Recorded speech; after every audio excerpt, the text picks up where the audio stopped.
بسم اللہ الرحمن الرحیم۔ السلام علیکم۔ جیسا کہ میں نے آپ سے بات کی تھی کہ ہم فتنوں کے دور کے حوالے سے بات کریں گے کہ اللہ کے نبی صلی اللہ علیہ وسلم کی احادیث ہماری کیا رہنمائی کرتی ہیں فتنوں کے دور کے حوالے سے۔ اس سے پہلے میں آپ سب کے سامنے ایک کانسیپٹ رکھنا چاہتا ہوں، بڑا فیمس کانسیپٹ ہے اور بہت سی ایسی چیزوں میں کانسیپٹ ڈسکس ہوا ہے، ناولز میں ڈسکس ہوا ہے، ایون ایک مووی میں بھی ڈسکس ہوا ہے۔ وہ کانسیپٹ کیا ہے؟ بلو پل اور ریڈ پل کا۔ بلو پل جو ہے وہ کیا ڈینوٹ کرتی ہیں اور ریڈ پل کیا ڈینوٹ کرتی ہیں؟ بیسیکلی بلو پل وہ پل ہے کہ جب کوئی بلو پل کھائے گا تو وہ بالکل اسی طرح زندگی گزارے گا جیسے وہ گزار رہا ہے، اور وہ ایک جھوٹی امیدیں اپنے ساتھ رکھ کے، اپنے آپ کو دھوکہ دے کے، ایک غلط ہیپینس کا کنسیپٹ لے کر اور وہ فیک سٹینڈرڈز کا لبادہ اوڑھ کر زندگی گزارے گا۔ لیکن آن دی ادر ہینڈ ریڈ پل جو لے لے گا، ریڈ پل وہ ہارش نالج ہے، وہ تلخ حقیقتیں ہیں کہ اس شخص کی آنکھ کھل جائے گی اور اس کو سمجھ آ جائے گی کہ اصل میں جو مشکلات ہم پر اتنی زیادہ حاوی ہو چکی ہیں وہ ہمیں کیوں دکھائی نہیں دے رہی، دجالی فتنہ ہم پہ جو مسلط ہو چکا ہے ہمیں کیوں نظر نہیں آ رہا۔ تو ریڈ پل لینے کے لیے بہت ضروری ہے کہ ہم وہ ہارش نالج لیں، وہ تلخ نالج لیں جو کہ قرآن مجید کا حصہ ہے۔ قرآن مجید نے بشارتیں تو بہت دیں، لیکن قرآن مجید نے ظاہر ہے وارننگز بھی بہت دی ہیں۔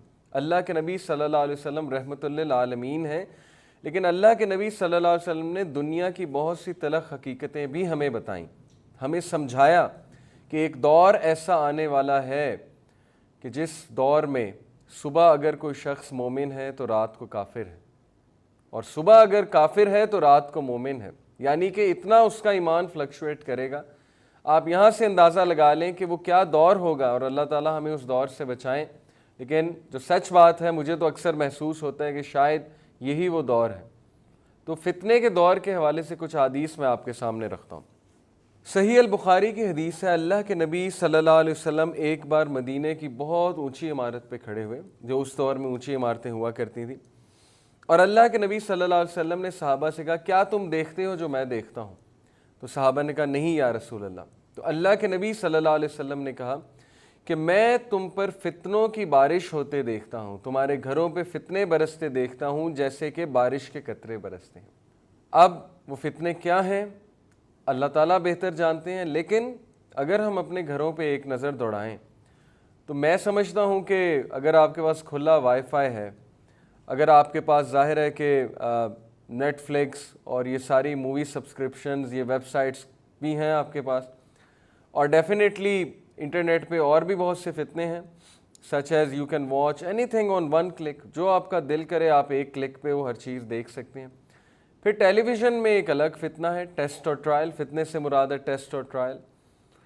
پھر واللہ عالم کیا کیا فتنے ہمارے گھروں میں ہیں جو اللہ کے نبی صلی اللہ علیہ وسلم نے دیکھ لیے تھے، اور وہ سچے نبی تھے، انہوں نے ہمیں اس سے آگاہ کیا۔ تو میں آپ سب کو یہ بتانا چاہتا ہوں کہ کیا جب ہمارے گھروں میں اتنے زیادہ فتنے موجود ہیں ہمیں اپنے آپ کو گارڈ نہیں کرنا چاہیے؟ ہم یہ سوچ رہے ہوتے ہیں کہ میری زندگی میں مشکلات کیوں ہیں، میں ہر وقت پریشان کیوں ہوں، میں انگزائٹی میں کیوں ہوں، میرے ساتھ یہ کیوں ہو رہا ہے، میرے ساتھ وہ کیوں ہو رہا ہے، اور پتہ نہیں میرے گھر میں بے برتگی کیوں ہے، اور میرے گھر میں جو ہے ہر وقت لڑائی رہتی ہے، وغیرہ وغیرہ۔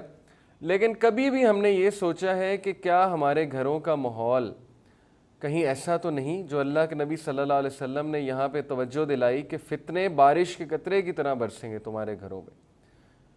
اب آپ دیکھ لیجئے کہ کیا معاملہ ہے۔ جس لیول پہ انٹرنیٹ اس وقت چیپ ہے، تو میں تو سمجھتا ہوں یہ بہت بڑا ٹیسٹ اور ٹرائل ہے لوگوں کے لیے۔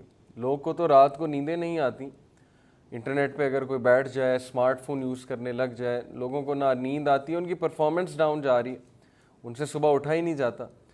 تو میں یہ سمجھتا ہوں کہ ان ساری چیزوں سے ہمیں ایک عبرت حاصل کرنی چاہیے، کیونکہ بہت سے میں آپ کو کیسز بتا سکتا ہوں کہ کس طرح لوگوں کی زندگیاں برباد ہو گئیں just because they got themselves into very objectionable things because of these gadgets, internet وغیرہ وغیرہ۔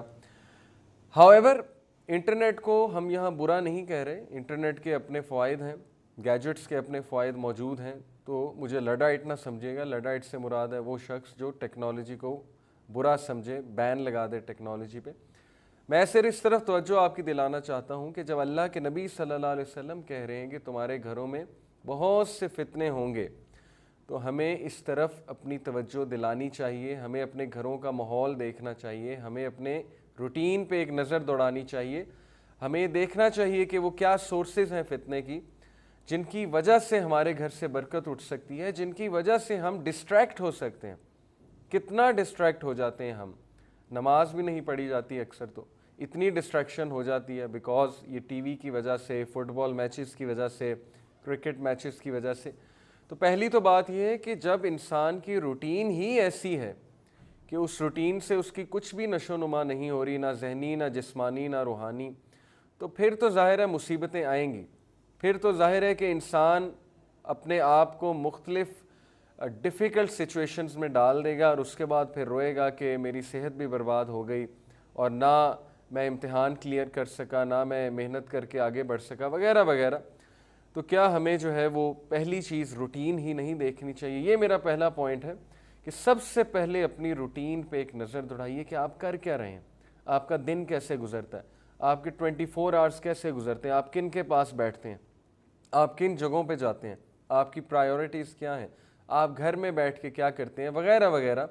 یہ ہے پہلا سلوشن اینٹی ڈوٹ کے لیے. اگر آپ کو اس وائرس کا مقابلہ کرنا ہے تو اس پہلی چیز کو آپ کو بہت اس طرف اپنی توجہ دلانی ہوگی اور اس پہ عمل کرنا ہوگا.